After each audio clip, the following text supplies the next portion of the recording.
মাহমুদুল হাসান দেওবন্দি যদি রেশমি রুমাল আন্দোলন না করতেন, দেশ স্বাধীন হতো না, ইংরেজ এই দেশ থেকে যাইত না। যদি হুসাইন আহমদ মাদানী তার ছাত্র মাল্টার জেলখানার ভিতরে দুইজন একসাথে ছিলেন, মাহমুদুল হাসান দেওবন্দিকে প্রত্যেক দিন রুম থেকে বের করে নেওয়া হতো, লোহার শিক গরম করে তার পিঠে আর কোমরের মধ্যে লাগানো হতো। এন্তেকালের পরে যখন পর্দার ভিতরে লাশ যখন কাপড় জামা কাপড় খুলছেন দোয়াইবার জন্য, তখন দেখে পিঠের মধ্যে আর কোমরের মধ্যে চামড়াও নাই, গোশতও নাই। যারা গোসল করাইতে গেছিলেন তারা চিৎকার করে বের হয়ে আসছেন। আসার পরে জিজ্ঞেস করেছেন কি ব্যাপার, তারা কান্নার সুরে কথা বলতে পারতেছেন না। হঠাৎ করে একজন বলতেছেন, শেখের কাপড় খোলার পরে দেখলাম পিঠের আর কোমরের মধ্যে চামড়াও নাই, গোশতও নাই। তখন হুসাইন আহমদ মাদানীকে সকলে মিলে জিজ্ঞেস করেছেন। হুসাইন আহমদ মাদানী বলছেন, হুজুর আমাকে ওসিয়ত করেছিলেন কাউকে যেন না বলি, আজকে যেহেতু হুজুর ইন্তেকাল করেছেন এই জন্য বলছি। মাল্টার জেলখানার ভিতরে 4 বছর ছিলেন, প্রত্যেক দিন ওনাকে রুম থেকে বের করে নেওয়া হতো আর লোহার শিক গরম করে ওনার পিঠে আর কোমরের মধ্যে লাগানো হতো। হুসাইন আহমদ মাহমুদুল হাসান দেওবন্দি বেহুশ হয়ে যাইতেন। হুশ হওয়ার পরে ইংরেজরা বলতো, ইংরেজদের বিরুদ্ধে যে যুদ্ধের ফতোয়া দিয়েছ সেই ফতোয়া উদ্ধ করো। মাহমুদুল হাসান দেওবন্দি বলতেন, তাদের নির্যাতনে মৃত্যু হতে পারে, কিন্তু জেনে রাখ মৃত্যুর দুয়ারে যায়ও বলবো ইংরেজের বিরুদ্ধে যুদ্ধ করা ফরজ। সেই মাহমুদুল হাসান দেওবন্দির সুযোগ্য ছাত্র হযরত হুসাইন আহমদ মাদানী। আজকে স্বাধীনতার ইতিহাস আলোচনা করবা, হুসাইন আহমদ মাদানী যায় দাঁড়ায়ছেন লাহোরের কোর্টে। বিচারকের আসন থেকে ডাক দিয়ে বলছেন, আপনার নাম হুসাইন আহমদ? বলে হ্যাঁ। আপনার বিরুদ্ধে অভিযোগ হলো আপনি নাকি ফতোয়া দিয়েছেন ইংরেজের মিলিটারিতে ভর্তি হওয়া মুসলমানদের জন্য হারাম। হুসাইন আহমদ মাদানী কাঠগড়ায় দাঁড়ায় বলতেছেন, আগেও ফতোয়া দিছি, এখনো দিতেছি, সামনেও দেব। আল্লাহ একবার আসতে করেন, রাত্রে বেলা তো যখন বলছেন তখন মোহাম্মদ আলী জওহার নামে আরেক বুজুর্গ ছিলেন, ওনার পাশে লাফ দিয়ে পায়ে পড়ে গেছেন আর বলছেন, হজরত ইয়ে আদালত হে, তোরা নরমি সে বাত করে, মুসলমান পর তোরা রহম করে। তখন মোহাম্মদ আলী জওহারকে হুসাইন আহমদ মাদানী ধাক্কা দিয়ে সরাই দিয়ে বলছেন, হ্যাঁ মোহাম্মদ আলী জওহার, আজকে ইংরেজের আদালতে দাঁড়ায় যদি আমি ফতোয়ার পরিবর্তন করি, আল্লাহর নবীর দান শহীদ করা দ্বীনের পরিবর্তন হবে, হাসরের ময়দানে যায় আল্লাহর দরবারে দাঁড়ানো যাবে না। জোর গলায় যখন তিনি এই কথা বলছেন, তখন বিচারকের আসন থেকে বিচারক ডাক দিয়ে বলছেন, মাওলানা সাহেব কোন জায়গায় দাঁড়ায় কথা বলতেছেন, আপনি কি টের পান? আপনি কি টের পান? যখন এই কথা বলছেন তখন হুসাইন আহমদ মাদানী হাতুলির নিচে কাপড়ের কাপড় ছিল, কাপড়ের কাপড় টান দিয়ে বের করে উপরের দিকে উত্তোলন করে ডাক দিয়ে বলছেন, এই ইংরেজের চালা বিচারক, ভালো করে দেখে রাখ, এই লাহোরের একজন মানুষের 5টি পয়সাও খরচ হবে না হুসাইন আহমদকে দাফন করতে। তোর হাতে কলম, তোর হাতে আইন, তুই যেটা খুশি সেটাই করতে পারোস। আমাকে ফাঁসির কাস্টে ঝুলাইতে পারোস, আমাকে যাবজ্জীবন কারাদণ্ড দিতে পারোস, আমাকে শুলিতে চড়াইতে পারোস। জেনে রাখ, ফাঁসির হুকুম দিলে ফাঁসির মঞ্চে যায় বলবো ইংরেজের মিলিটারিতে ভর্তি হওয়া মুসলমানদের জন্য হারাম, ইংরেজের বিরুদ্ধে যুদ্ধ করা ফরজ। স্বাধীনতার ইতিহাস রচনা করবা, তাদেরকে বাদ দিয়ে স্বাধীনতার ইতিহাস রচনা হবে না। হযরত হুসাইন আহমদ মাদানী করাচিতে গেছেন, ওখানে বক্তব্য রাখবেন। বিশাল সমাবেশ, লক্ষ লক্ষ মানুষ চতুর্দিক থেকে আগমন করেছে। ইংরেজ সেই সমাবেশে 146 ধারা জারি করেছেন আর বারবার এলান করতেছে, এই সমাবেশ বন্ধ করে দেওয়া হলো, আপনারা যে যেখান থেকে আসছেন চলে যান, না হলে প্রত্যেককে গুলি করা হবে। তবে জেনে রাখেন, আজকের সমাবেশ যদি কেউ চালাইতে চায়, যিনি সভাপতিত্ব করবেন, যিনি এই সমাবেশের পরিচালনা করবেন, দেখা মাত্রই গুলি করা হবে। হুসাইন আহমদ মাদানী সকলকে ফাঁক করে লাফ দিয়ে যে স্টেজে উঠছেন, ওইটা সদরিয়ার বুতাম, কোটের বুতাম টান দিয়ে খুলে বুক টান করে দাঁড়াইয়া বলছেন, কর গুলি, আমি এই মাহফিলের সভাপতি, আমি পরিচালক। আমার ভাইরা চতুর্দিক থেকে গুলি করতে শুরু করেছেন, একটা গুলিও হুসাইন আহমদের গায়ে লাগে নাই। তবে একটা কথা মধ্যখানে মনে ছিল, বলবো, রাগ করবেন না তো? হুসাইন আহমদ মাদানী কুঠের বোতামটা টান দিয়ে খুলে এইভাবে ফাঁক করে ইংরেজের দিকে তাক করে বলছিলেন, কর গুলি, আমি এই সমাবেশের পরিচালক, আমি সভাপতি। ওই যে বোতাম খুলছিলেন, তারপর থেকে উনি আর বোতাম লাগাই নাই, আমরাও কুট পরি, বোতাম আর লাগাই না। এই যে দেখেন, সব বোতাম খোলা, সব মৌলবীর বোতাম খোলা, আমরাও বোতাম লাগাই না। তোমরা এই কোটটাকে মুজিব কুট বানাইছ, কোটের ইতিহাস ভালো করে আমাদের কাছ থেকে শুনে নাও, এটা মুজিব কুট নয়, এটা উলামা কোট। পরিষ্কার ভাষায় বলছি, আল্লামা শামসুল হক ফরিদপুরী রহমতুল্লাহ খেলাই, ওনার বাড়ি হলো গহরডাঙ্গা। গহরডাঙ্গার পাশেই হলো কুটালীপাড়া, যেখানে শেখ মুজিবের বাড়ি। প্রায় সময় সপ্তাহে 1-2 বার হুসাইন আহমদ আলী মা হযরত শামসুল হক ফরিদপুরী রহমতুল্লাহ খেলাইয়ের সঙ্গে লালবাগ যাইতেন সাক্ষাৎ করার জন্য। একজন আরেকজনের সঙ্গে খুব মহব্বত ছিল। তো শামসুল হক ফরিদপুরীকে শ্রদ্ধা করতেন, আর শামসুল হক ফরিদপুরী তুই তার করে ব্যবহার করতেন। এই মুজিব কেমন আছো, কেমন কি, এদিকে আয়, যাইলে বসায় একসাথে খুব আদর করতেন। একদিন গেছেন, ওনার কুট পরা, শামসুল হক ফরিদপুরী রহমতুল্লাহ আলাইহির গায়ে কুট পরা আর আদি কাপুরের ইস্তারি দেওয়া পাঞ্জাবি গায়ে। দেখা মাত্রই শেখ মুজিব বলতেছে, হুজুর আজকে আপনারে খুব মানাইছে, কুটটা খুব সুন্দর লাগে। যখন এই কথা বলছেন, শামসুল হক ফরিদপুরী বলছেন, দাঁড়া, নিজের গায়ের থেকে কুটটা খুইলা শেখ মুজিবকে পরায় দিয়া বলে, আয়নার সামনে দাঁড়ায় দেখ, তোরেও সুন্দর লাগে। আমার ডায়েরিতে লেখা আছে। গত 11 মিনিট আগে 31 তারিখ শেষ, এখন 2024-এর ডিসেম্বরের 31 তারিখে দাওয়াত। 2025-এ কিন্তু আমার দাওয়াত নেই।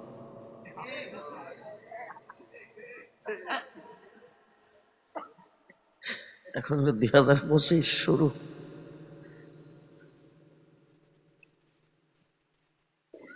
আমি এই 2024 এবং 25 দুটোটা শনি কিন্তু আপনাদের এখানে কাটাই। আল্লাহ তাবারক ওয়া তাআলা নতুন বৎসরকে আমাদের জন্য খাইর ও বরকত নাজিল করুন। আপনাদের এখান থেকেও কিছু পুটপাট আওয়াজ শোনা যাচ্ছে। 31st night.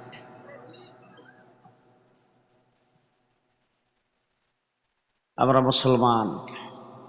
মুসলমানদের জন্য দিবস পালন করা ঠিক নয়। আপনি যদি বৎসরের প্রথমকে বরণ করতে চান, গেল বছরটাকে বিদায় করতে চান, আপনার জন্য একটাই রাস্তা আছে। এটা কোনো আল্লাহর বিধান না, রাসূলের বিধান না, কোনো সুন্নত না, কোনো ওয়াজিব না, কোনো মুস্তাহাব না।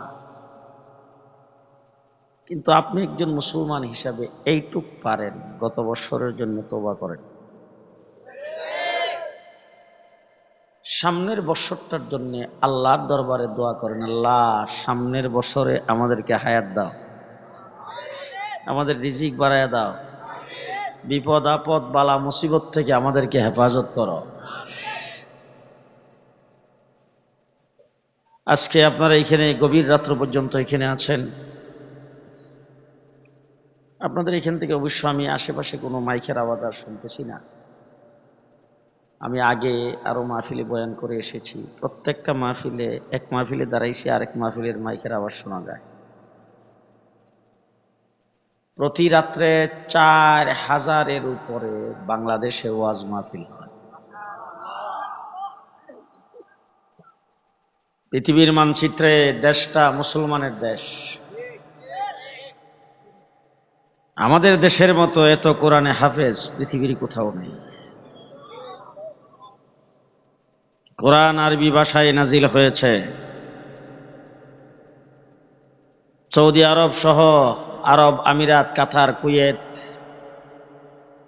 মিডল ইস্ট, মধ্যপ্রাচ্যে তাদের ভাষা আরবি, কোরআনের ভাষায় কথা বলে।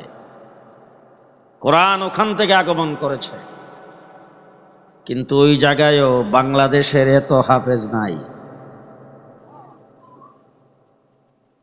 মিডল ইস্টের মসজিদগুলোর মধ্যে 80% মসজিদ বাংলাদেশি হাফেজে কোরআনের দখলে।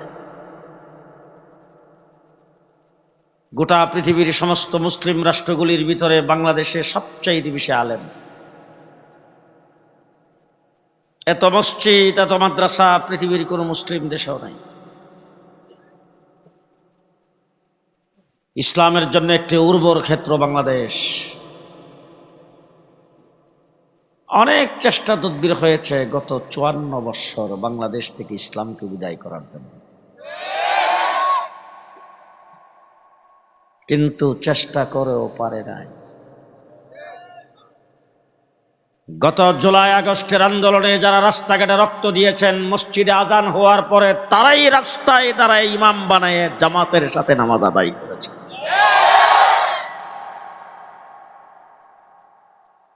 সুতরাং ভাইরা আমার, ওয়াজ তো অনেক শুনেছেন,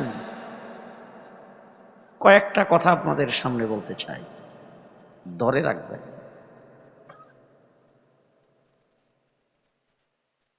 এই দেশ ৮০০ বৎসর পর্যন্ত মুসলমান শাসন করেছিল।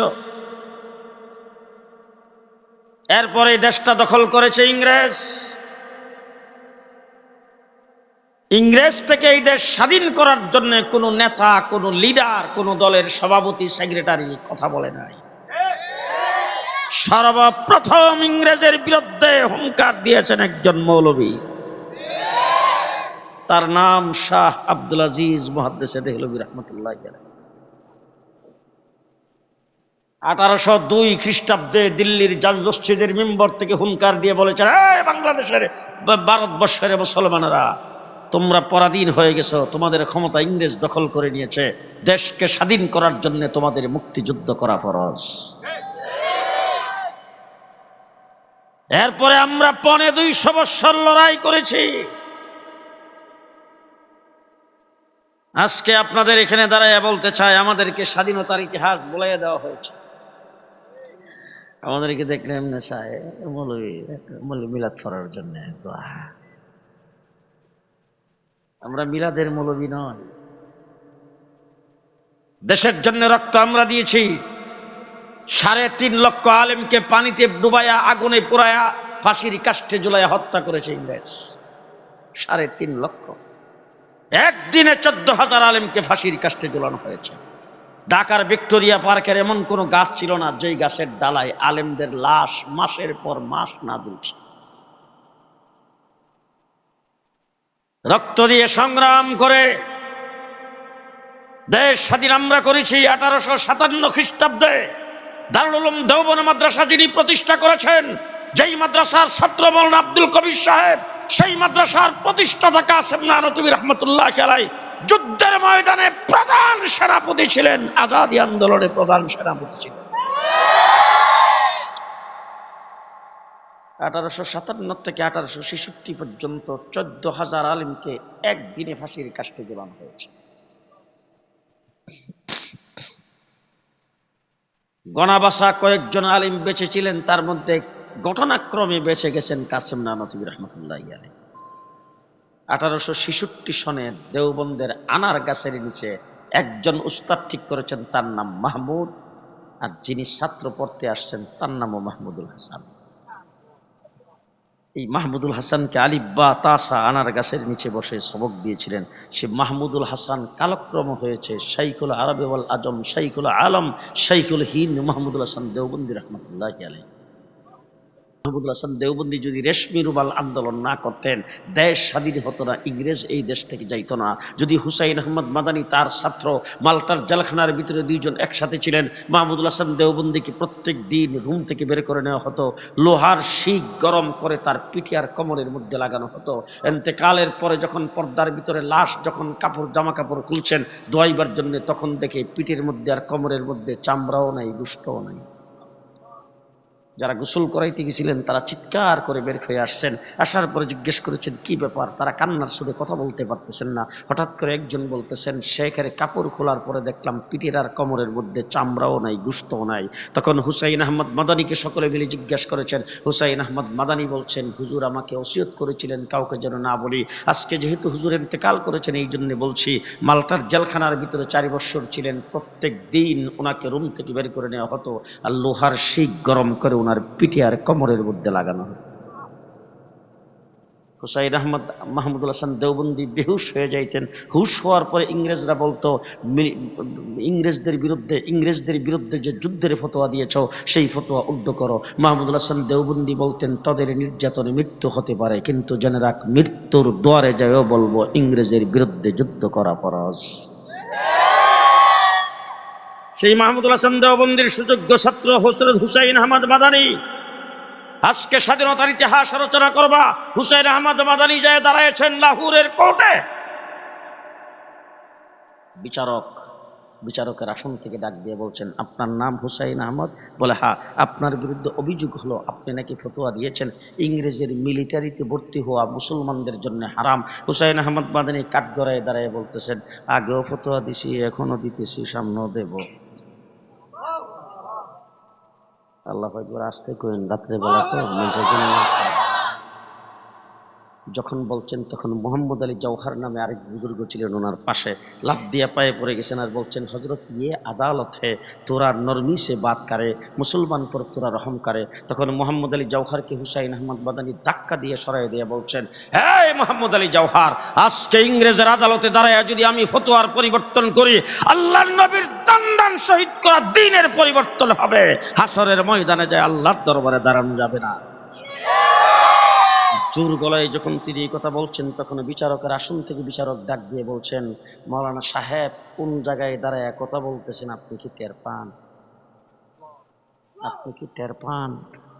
যখন এই কথা বলছেন তখন হুসাইন আহমদ মাদানী হাতুলির নিচে কাপনের কাপড় ছিল, কাপড়ের কাপড় টান দিয়ে বের করে উপরের দিকে উত্তোলন করে ডাক দিয়ে বলছেন, এই ইংরেজের চালা বিচারক, ভালো করে দেখে রাখ, এই লাহোরের একজন মানুষের 5টি পয়সাও খরচ হবে না হুসাইন আহমদকে দাফন করতে। তোর হাতে কলম, তোর হাতে আইন, তুই যেটা খুশি সেটাই করতে পারস। আমাকে ফাঁসির কাস্টে ঝুলাইতে পারস, আমাকে যাবজ্জীবন কারাদণ্ড দিতে পারস, আমাকে শুলিতে চড়াইতে পারস। জেনে রাখ, ফাঁসির হুকুম দিলে ফাঁসির মঞ্চে যায় বলবো, ইংরেজের মিলিটারিতে ভর্তি হওয়া মুসলমানদের জন্য হারাম, ইংরেজের বিরুদ্ধে যুদ্ধ করা ফরজ। স্বাধীনতার ইতিহাস রচনা করবা, তাদেরকে বাদ দিয়ে স্বাধীনতার ইতিহাস রচনা হবে না। হযরত হুসাইন আহমদ মাদানী করাচিতে গেছেন, ওখানে বক্তব্য রাখবেন। বিশাল সমাবেশ, লক্ষ লক্ষ মানুষ চতুর্দিক থেকে আগমন করেছে। ইংরেজ সেই সমাবেশে 146 ধারা জারি করেছেন আর বারবার এলান করতেছে, এই সমাবেশ বন্ধ করে দেওয়া হলো, আপনারা যে যেখান থেকে আসছেন চলে যান, না হলে প্রত্যেককে গুলি করা হবে। তবে জেনে রাখেন, আজকের সমাবেশ যদি কেউ চালাইতে চায়, যিনি সভাপতিত্ব করবেন, যিনি এই সমাবেশের পরিচালনা করবেন, দেখা মাত্রই গুলি করা হবে। হুসাইন আহমদ মাদানী সকলকে ফাঁক করে লাফ দিয়ে যে স্টেজে উঠছেন, ওইটা সদরিয়ার বুতাম, কোটের বুতাম টান দিয়ে খুলে বুক টান করে দাঁড়িয়ে বলছেন, করো গুলি, আমি এই মাহফিলের সভাপতি, আমি পরিচালক। তো আমার ভাইরা চতুর্দিক থেকে গুলি করতে শুরু করেছেন, একটা গুলিও হুসাইন আহমদের গায়ে লাগে নাই। তবে একটা কথা মধ্যখানে মনে ছিল, বলবো, রাগ করবেন না তো? হুসাইন আহমদ মাদানী কুঠের বোতামটা টান দিয়ে খুলে এইভাবে ফাঁক করে ইংরেজের দিকে তাক করে বলছিলেন, করো গুলি, আমি এই সমাবেশের পরিচালক, আমি সভাপতি। ওই যে বোতাম খুলছিলেন, তারপর থেকে উনি আর বোতাম লাগাই নাই। আমরাও কুট পরি, বোতাম আর লাগাই না। এই যে দেখেন, সব বোতাম খোলা, সব মৌলবীর বোতাম খোলা, আমরাও বোতাম লাগাই না। তোমরা এই কোটটাকে মুজিব কুট বানিয়েছ, কোটের ইতিহাস ভালো করে আমাদের কাছ থেকে শুনে নাও, এটা মুজিব কুট নয়, এটা উলামা কোট। পরিষ্কার ভাষায় বলছি, আল্লামা শামসুল হক ফরিদপুরি রাহমাতুল্লাহ আলাইহি, ওনার বাড়ি হলো গহরডাঙ্গা, গহরডাঙ্গার পাশেই হলো কুটালীপাড়া, যেখানে শেখ মুজিবের বাড়ি। প্রায় সময় সপ্তাহে 1-2 বার হুসাইন আহমদ আলী হযরত শামসুল হক ফরিদপুরি রাহমাতুল্লাহ আলাইহির সঙ্গে লালবাগ যাইতেন সাক্ষাৎ করার জন্য। একজন আরেকজনের সঙ্গে খুব মহব্বত ছিল, তো শামসুল হক ফরিদপুরিকে শ্রদ্ধা করতেন আর শামসুল হক ফরিদপুরি তুই তার করে ব্যবহার করতেন। এই মুজিব, কেমন আছো, কেমন কি, এদিকে আয়, চাইলে বসায় একসাথে খুব আদর করতেন। একদিন গেছেন, ওনার কুট পরা, শামসুল হক ফরিদপুরি রহমতুল্লাহ আলাইহির গায়ে কুট পরা আর আদি কাপুরের ইস্তারি দেওয়া পাঞ্জাবি গায়ে। দেখা মাত্রই শেখ মুজিব বলতেছে, হুজুর আজকে আপনারে খুব মানাইছে, কুটটা খুব সুন্দর লাগে। যখন এই কথা বলছেন, শামসুল হক ফরিদপুরি বলছেন, দাঁড়া, নিজের গায়ের থেকে কুটটা খুইলা শেখ মুজিবকে পরায় দিয়া বলে, আয়নার সামনে দাঁড়ায় দেখ, তোরেও সুন্দর লাগে, যা এই কুটটা তোরে দিয়ে দিলাম। এই হলো কুটের ইতিহাস। এটা মুজিব কোট নয়, এটা উলামা কোট। আমার ভাইরা, সেই কোটের বুতাম খুলে দিয়ে হুসাইন আহমদ মাদানী বলেছিলেন, করো গুলি, আমি মাহফিলের পরিচালক, আমি সভাপতি। 146 ধারা ভঙ্গ করে যদি হুসাইন আহমদ মাদানী বক্তব্য না রাখতেন, তাহলে এই দেশ স্বাধীন হতো না। পরিষ্কার। মাদ্রাসার ছাত্র যারা মাদ্রাসায় পড়লেই মনে করে যে নিরীহ, আর নিরীহ হবে না কেমন? আমরা যেইভাবে তেল আর চাইল উড়াইছেন, ওরে বাবা,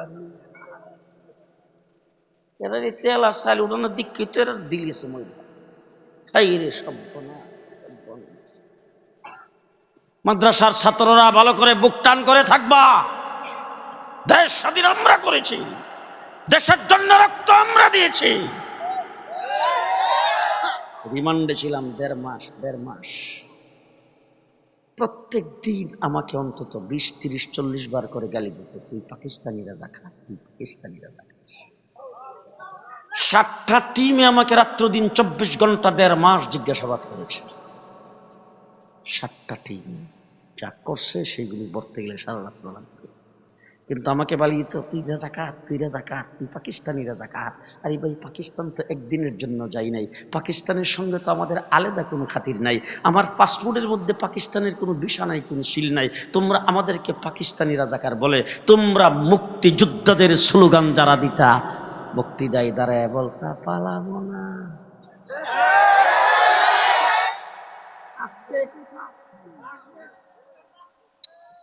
আজকে কোথায়?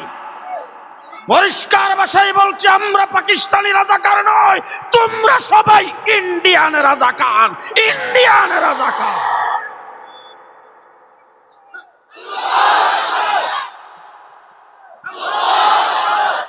পরিষ্কার ভাষায় বলছি, পাকিস্তানি রাজাকার যাদেরকে বলেছ তারা হলো দেশপ্রেমিক, তাদের দ্বারা দেশ হুমকির সম্মুখীন নয়, তোমাদের দ্বারা দেশ হুমকির সম্মুখীন। পরিষ্কার।